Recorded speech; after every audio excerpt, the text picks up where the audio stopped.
Assalamu alaikum. Now we continue with the letters A, G, F, Q, K, L, or L, M, N, H, W. I'll talk about this later. It's to distinguish this letter A. Then the last one is Ya. So here, this letter, let's talk about it now. Here, this letter is used to help pronounce this A here. There are two A's. This A that has the Hamza on it, it's called Hamza. You will find this at the beginning of the dictionaries. Hamza, A. It's written on a stick like this, and it's called an Alif. Alif, that's the name of this letter. Alif, Hamzat al-Alif, or Alif. So that's what they mean when they say Alif. Also, they call this one Alif, and it's pronounced as an A, but without this Hamza. There is the difference between them. This Hamza is A. This here could be A. It's used as a vowel. So in some texts, they would have it listed like this. In other texts, you will not see it like this. You will not see this. But most of the texts I'm using are old texts. Like this one, you see they used it there. So they put this L. Another way of writing this is like this. This is L. Then they have the A here. La. They wrote it like this so you can pronounce it. This letter has no movement on it. It's like a vowel, but has no movement. So in order to help people pronounce it, they use this La here. And when they explain it, they explain that they are pronouncing this letter that is used in the alphabet. So just a note about this. In a lot of books, you will not see it written separate like this. You will go from the Wa to the Ya here. You will not see this A listed. But when they explain this is discussed. So that's just to distinguish between the two. So just know when they say Alif, they mean these two here. This one is used differently than this one, but they are called the same, Alif. So this is a note about this one. Now if we continue with these letters, this A, it's hard to represent in English. And in some English grammar books, they just write it as it is, because it's hard to approximate it with other letters. So it's written like this in the beginning of the word. In the middle of the word, it looks like this. At the end of a word, it looks like this. Separate, or sometimes in a word, it would look like this at the end of a word. So here is علبة. That's a noun. علبة. It means a can of beans, a can of hummus, a can. So علبة. The second one looks the same, only has a dot on top of it. So this is called غ. Sometimes it's represented as a G, like this. I will show a list of letters used in an English grammar book called Haywood 65, and that will be helpful for you to try to approximate it. So this G.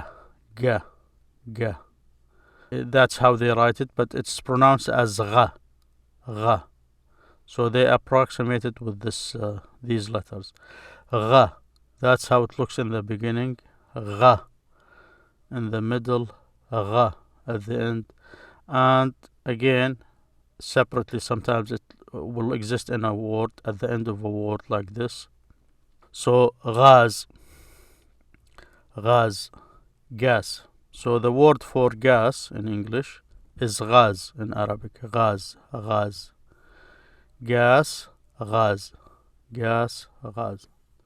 The fa here is regular fa as in English, fa.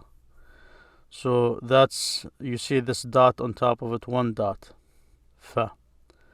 That's how it looks in the beginning, in the middle, fa. This is how it looks at the end of a word. Fa.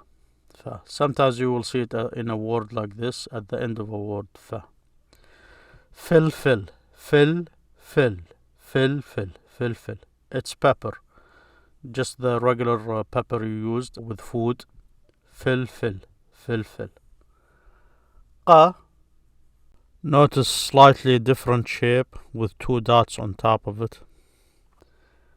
Qa. That's how it looks in the beginning. That's how it looks in the middle. And that's how it looks at the end. Qa. Qa. Qabu. Qabu. Qabu. Qabu. Qabu. Which is a cellar or a basement. Qabu. Qabu. Qa.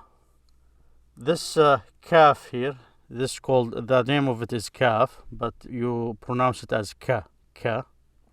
So depending on the vowel on it or underneath it, it's either ku, ka or ke. And this of course goes for all letters except for the vowels, like this one here.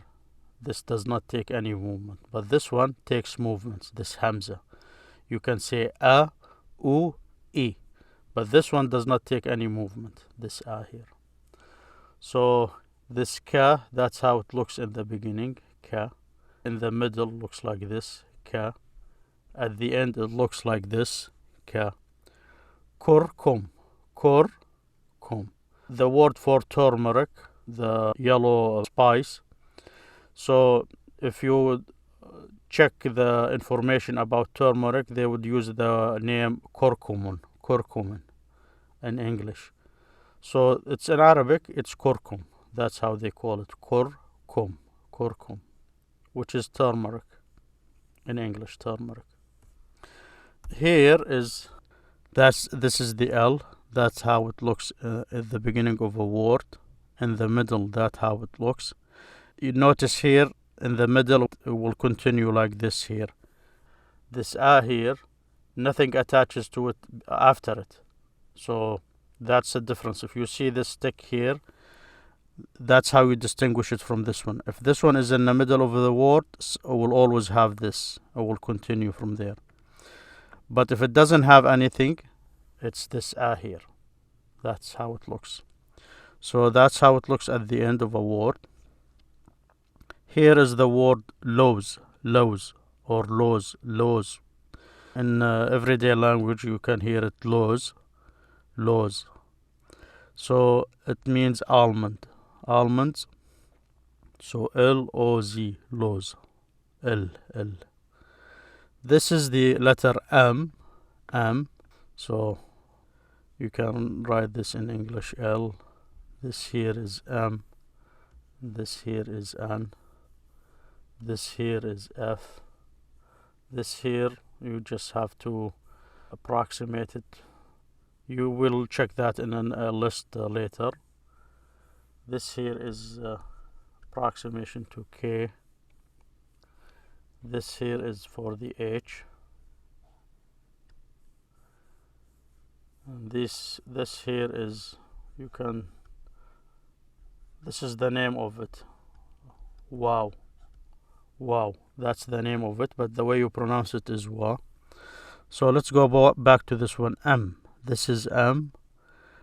That's how it looks in the beginning, in the center of a word, at the end of a word. M. So the word milh, you can hear it milh, milh in the colloquial. So milh. Salt. That's what milh means. That's the first letter, M. N, that's the N. Na. It's either, as I said, na, nu, or ne. Na, nu, ne. Depending on the movement on it. So this is how it looks in the beginning, in the center of a word, at the end of a word. This here word is nar. You see this a here? Nar. Nothing attaches at the end of it. So N and nar, which means fire. Nar. Here, this is the ha, H. The ha, as in H in English, ha. That's how it's written at the beginning of a word, in the middle of a word, and that's how it looks at the end of a word. This shape here, if it has dots on it, it becomes a tight ta. We discussed that before. But without the dots, it's a ha. This here is at the beginning of a word, huwa, which means he. This is the separate pronoun, huwa, which means he. Now here is the wa. So you will hear it's pronounced as wa or u. So that's how it looks at the beginning, at the end of a word. So nothing after it attaches to it. This will always look like this. Letters will come after it, but they will not attach to it. So here you see warda. These three letters, nothing attaches to them. So they're written like this. This is warda. This one here is the tight ta we talked about. So warda, warda. Notice the vowel there, the a, warda, which means rose. A rose, that's warda. Now the last letter here is the ya. So this ya here, this wa here, and this a here, these are, so this here is the a, and this here is the ya, and this here is the wa. These are called the vowels. These are the vowels in the Arabic language. A, E, and wa. Alif, al-ya, al-waw. These are the names for these letters. The way you pronounce them, a, e, and wa, with some changes, of course, depending on the vowels. So these are called the vowels. In English, they call these movements like this. You see, this one looks like this. The one at the bottom of a letter, it's close to this, but lighter. So it's eh. This is a full e. This is an eh. This is an a, like this one, but shorter. And the w, if you say, so if we have an an here, an o will be on top, an a will be on top, and e will be on bottom. So n, nu, na. So these called short vowels. So they call these movements short vowels, and these was they called the vowels, the iya, wu, and a. This e, that's how it looks at the beginning. That's how it looks in the middle of a word. You see two dots underneath this tooth. This here, a full letter, underneath it are two dots. So at the end, that's how it looks, e.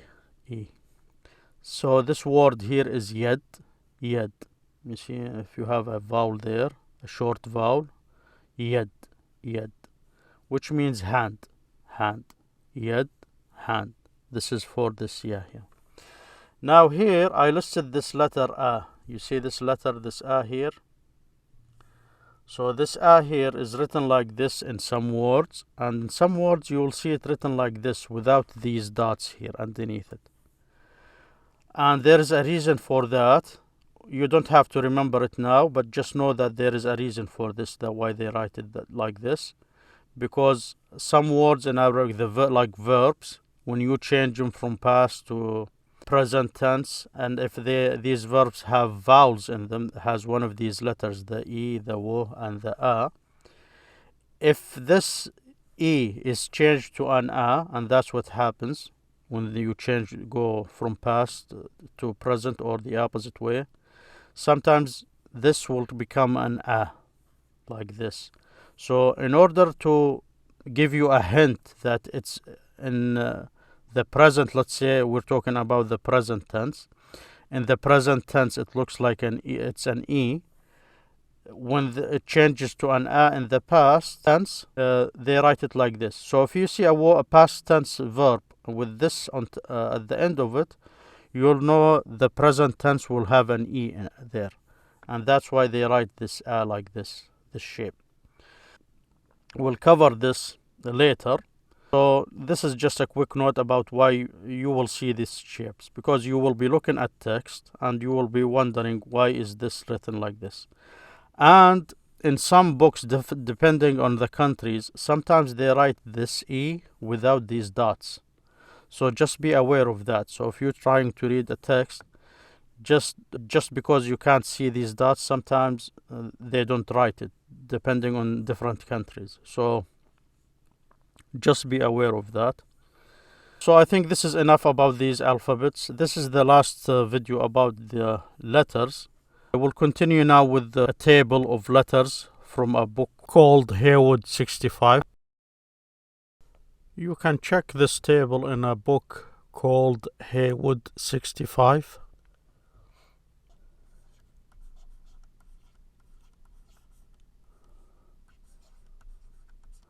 So if you just Google this word, I'm not sure about the copyright, but this book is available. You just Google this word. It has this table in it. So here they broke it down just like I broke these letters. These are the names of the letters. They're here when it's in the beginning, at the end. You can pause the video and check these headings there. And then they give you see how they break it down. This alif, here they use this mark here to indicate the sound of this here. So when you read this English letters, you say alif, but this you see it's here. This is the mark they use. And now they show you how it shows up in the text. Then they try to use this to represent it in English. It's not exactly like the A in English, so they put that mark there. So that's what they use in the book. So these could help you approximate the pronouncing of these letters. And you can check that book for more information. This ba here, notice there are diacritics we did not cover yet, but as I said, these are just for reference. You can always come back to these. But here they're using the English letter to say ba, you see ba, but they showed this hamza, the first letter we learned, so they show it like this here, ba, ba. And here they try to tell you how it looks, what's the sound in English that approximated this ba here, ta. So you can look at these. So I'll just scroll these, this way you can use them on the video. So these are the first. Just pause the video at any part you like to check.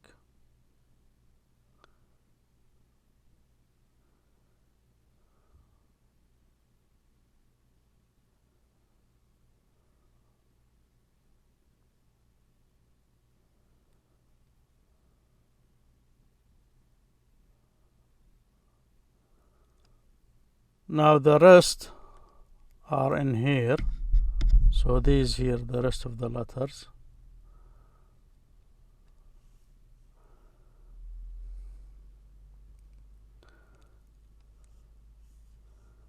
Notice how they here gave you how this hamza looks at different places.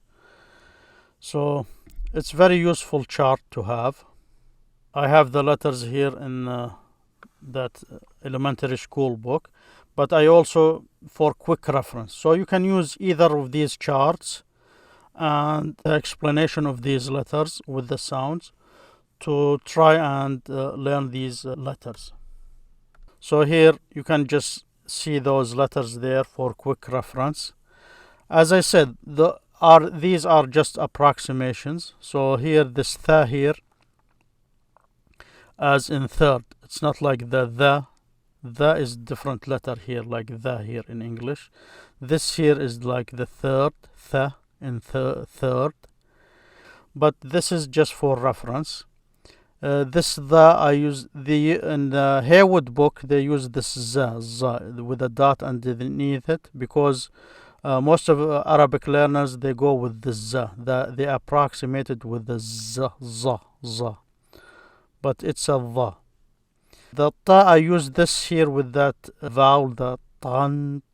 So this is not an English word, but if you stress the ta with the vowel after it, ta, that's an approximation of that ta. At least that's my choice. As I said, just you can look at other sources, but this is my way of explaining this one. This here, even in that Haywood book, they wrote it as it is. It's hard to approximate it. But I put this H, ha.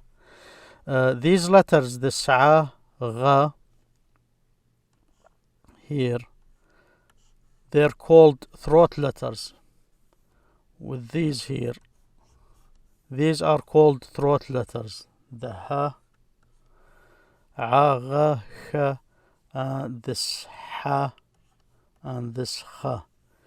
You see, they get 6 letters. These are called the throat letters.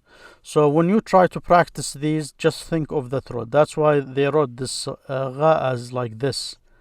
Ga with the ha after it. Gha.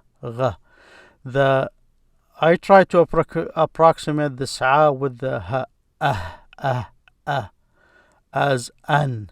In Arabic, an means about. An. This is an. 2-letter word which means about. So an, if you try to do this e here, an, an. So it's difficult for a lot of people, but as I said, just try to listen to it how it's said, and that's just an approximation of it. Thank you for listening. Next time, inshallah, we continue with the rest of the letters. See you then. Assalamu alaikum.